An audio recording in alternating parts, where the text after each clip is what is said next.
କେଉଁ ଋତୁରେ ଆମେ ଛତା ଆଉ ରେନକୋଟ ନେଇକି ଯିବା? ବର୍ଷା ଋତୁରେ। କେଉଁ ଋତୁରେ ଆମେ ସ୍ୱେଟର ପିନ୍ଧିକି ଯିବା? କେଉଁ ଋତୁରେ ଆମକୁ ତରଭୁଜ ଖାଇବାକୁ ଭଲ ଲାଗେ? ଗ୍ରୀଷ୍ମ ଋତୁରେ। କୋଉ ଋତୁରେ?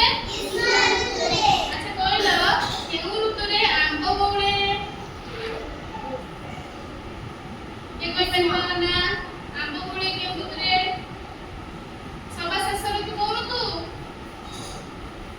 ବସନ୍ତ ଋତୁ। କୋଉ ଋତୁ? ବସନ୍ତ ଋତୁରେ କଣ ବଉଳେ? ଆମ୍ବ ବଉଳେ। ଆଚ୍ଛା କହିଲ କେଉଁ ଋତୁରେ ଆମେ ଗରମ ଗରମ କଫି ଗରମ ଗରମ ଚାହା ପିଇବାକୁ ଭଲ ପାଉ? ଶୀତ ଋତୁରେ।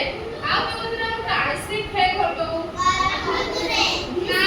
ହଁ। କୋଉ ଋତୁ? କିଏ କିଏ ଆଇସ୍କ୍ରିମ ଖାଇବାକୁ ଭଲ ପାଉ? ହାତ ପକେଇଦିଅ। ଏବେ କେଉଁ ଋତୁ ଚାଲିଛି କିଏ କହିପାରିବ? ଏବେ କେଉଁ ଋତୁ ଚାଲିଛି? ହାତ ଦେଖ। କେଉଁ ଋତୁ?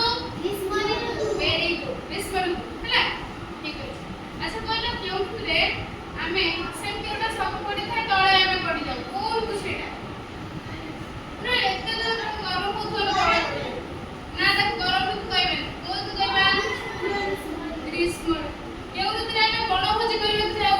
ବଣଭୋଜି ମାନେ ପିକନିକ ଯାଉ। କେଉଁ ଋତୁରେ କହିଲ ସବୁ ବୁଲିବାକୁ ଯାଉ? କୋଉ ଋତୁରେ ଆମେ ସବୁ ଯାଉ? ବୁଲିବାକୁ ସବୁ ଯାଆନ୍ତି। କେଉଁ ଋତୁ? ନା। କେଉଁ ଋତୁ? ମଫଲର ପକେଇକି ଯାଉ। ଶୀତ ଋତୁରେ ବଣଭୋଜି କରିବାକୁ ଯାଆ। ହେଲା? ମନେ ରହିଲା ସମସ୍ତଙ୍କର?